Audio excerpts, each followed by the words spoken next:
नमस्कार।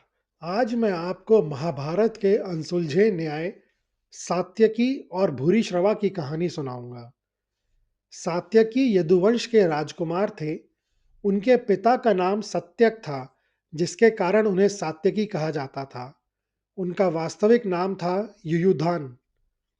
उनके दादा का नाम शिनी था, इसलिए उन्हें शैन्य भी कहा जाता था। सात्यकी ने धनुर्विद्या की शिक्षा अर्जुन से प्राप्त की थी। वे अर्जुन के प्रिय और निपुण शिष्य थे और उनकी गणना उस समय के श्रेष्ठ धनुर्धरों में की जाती थी। वे अर्जुन की युद्ध शैली और उनकी रणनीतियों को पूरी तरह से समझते थे।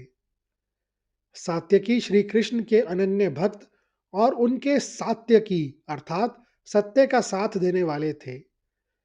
जब दुर्योधन और अर्जुन महाभारत के युद्ध शुरू होने से पहले सहायता मांगने श्री कृष्ण के पास गए थे, तब श्री कृष्ण की नारायणी सेना कौरवों की ओर चली गई थी, लेकिन सात्यकी ने सेना का साथ छोड़कर अकेले ही श्री कृष्ण के साथ पांडवों के पक्ष में लड़ने का निर्णय लिया था।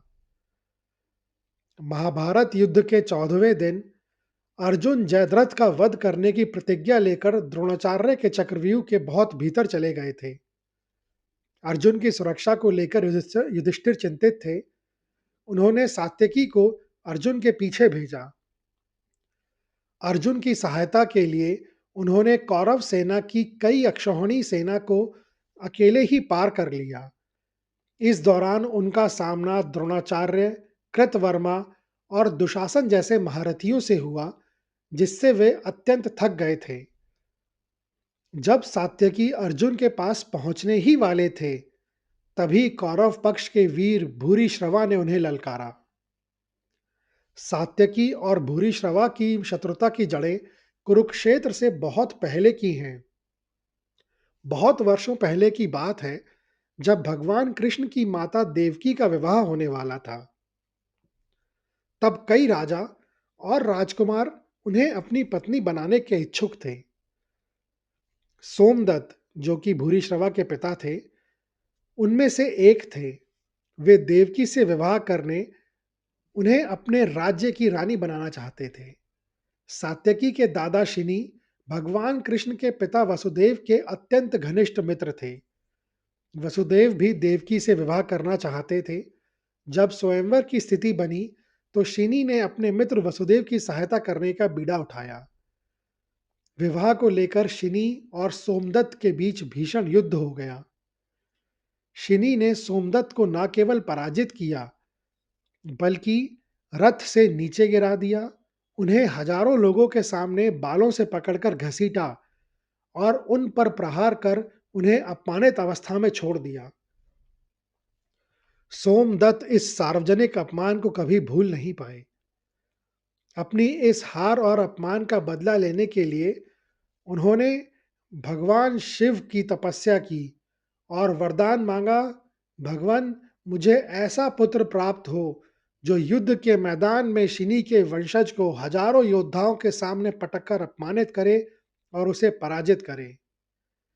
भगवान शिव ने एवं अस्तु कहकर उन्हें यह वरदान दे दिया था। इसी वरदान को चरितार्थ करने के लिए भूरिश्रवा का जन्म हुआ था। सात्यकी और भूरिश्रवा के बीच पहले बाणों का युद्ध हुआ। दोनों ने एक दूसरे के रथ तोड़ दिए, तो वह तलवार से लड़ने लगे। अंत में दोनों वीर मल्ल युद्ध पर उतर आए। सात्यकी दिन भर के युद्ध से थक चुके थे, जबकि भूरिश्रवा अभी भी तरोताजा थे। भूरिश्रवा ने सात्यकी को उठाकर जमीन पर पटक दिया और उनके सीने पर चढ़कर बैठ गया।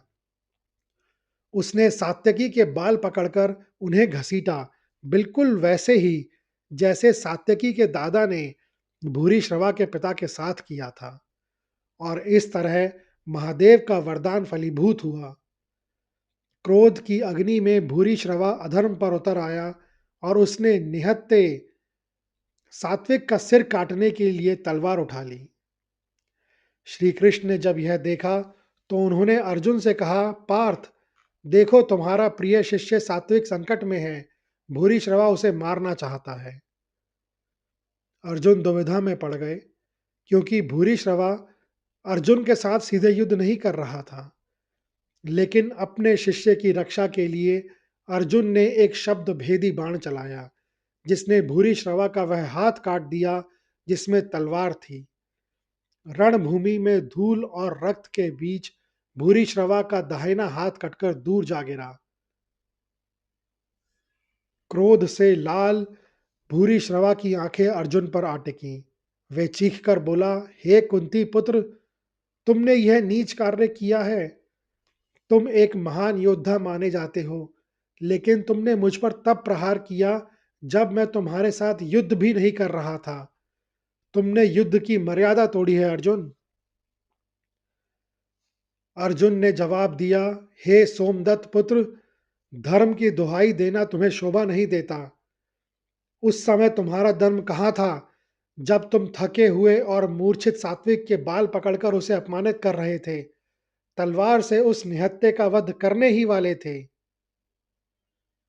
तुम्हारा धर्म कहाँ था जब एक निहत्थे बालक अभिमन्यु को तुम सभी महारथियों ने मिलकर घेरा था। अर्जुन के ये शब्द भूरी श्रवा के हृदय में तीर की तरह चुभे। उसे याद आया कि युद्ध के आवेश में वे वास्तव में मर्यादा भूल चुका था। भूरी श्रवा ने अपने कटे हुए हाथ की ओर देखा और फिर अर्जुन की ओर। उसे समझ आ गया कि जिस अधर्म की वे शिकायत कर रहा है, उसकी शुरुआत उसने स्वयं ही की थी। वह शांत हो गया। उसके चेहरे पर क्रोध की जगह अब गहरी एक उदासी और पश्चाताप छा गया। इस युद्ध के कोलाहल के बीच वह भूमि पर बैठ गया। उसने अपने नेत्र मूंद लिए और प्रायोपेश विशन यानी मृत्यु पर्यंत अनशन का संकल्प लिया। भूरी श्रवा ने संकल्प लिया कि अब वह किसी से बात नहीं करेगा, वह किसी शस्त्र को नहीं छुएगा और केवल अपने प्राणों को योग के माध्यम से परमात्मा में विलीन कर देगा। तभी सात्यकी को होश आ गया। उन्होंने देखा कि उनका परम शत्रु भूरिश्रवा निहत्था और ध्यान में लीन है।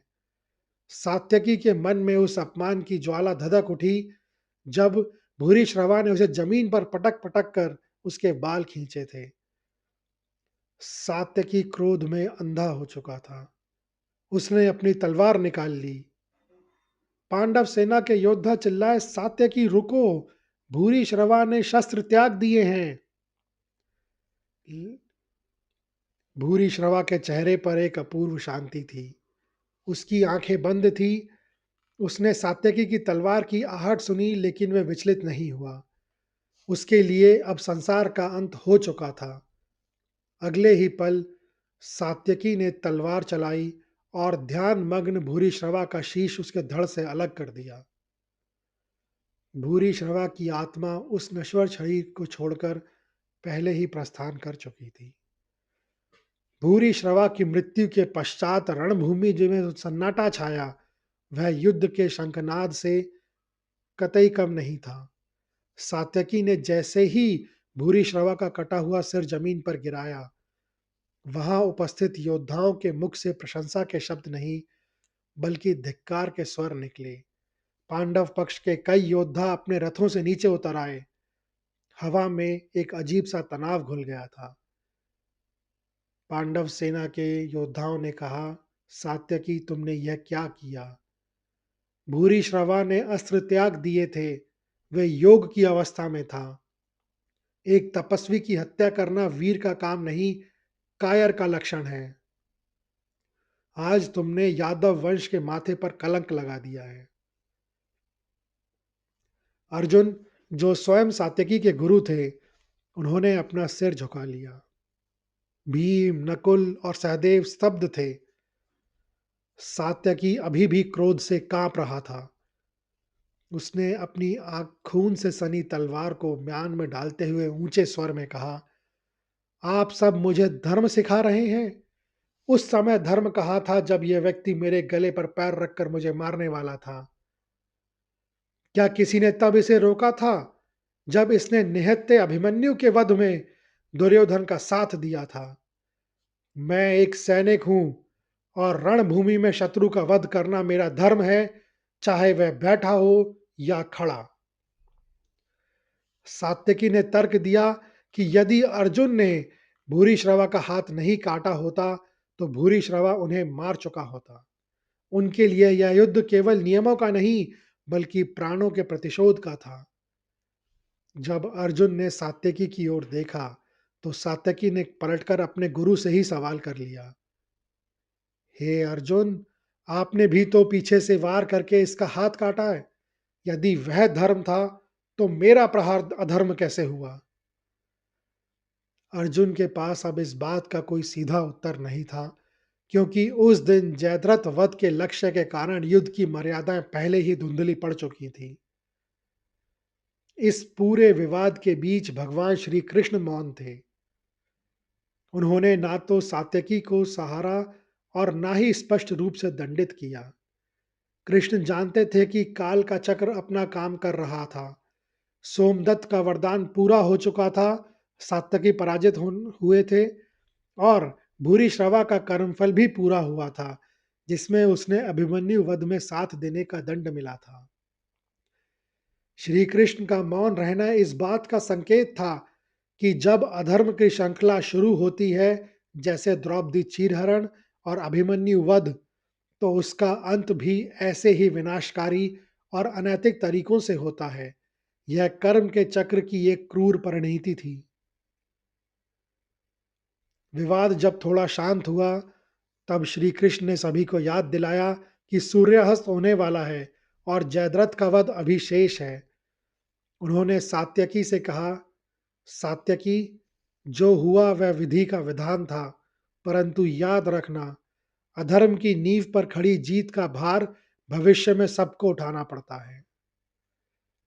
यह घटना दर्शाती है कि युद्ध में जब भावनाओं जैसे क्रोध और प्रतिशोध का समावेश हो जाता है, तो न्याय की रेखा धुंधली पड़ जाती है। इस घटना ने यह स्पष्ट कर दिया कि महाभारत का युद्ध अपनी चरम सीमा पर पहुंचते पहुंचते मर्यादाओं को पार कर चुका था। सात्यकी ने युद्ध तो जीत लिया, लेकिन उन्होंने नैतिक श्रेष्ठता खो दी थी। यह कहानी सुनने के लिए धन्यवाद। अगर आपको यह कहानी अच्छी लगी हो, तो कृपया इस वीडियो को ज़्यादा से ज़्यादा लोगों के साथ शेयर करें, लाइक करें व चैनल को सब्सक्राइब करें। कमेंट्स बॉक्स में लिखें, जय श्री कृष्ण।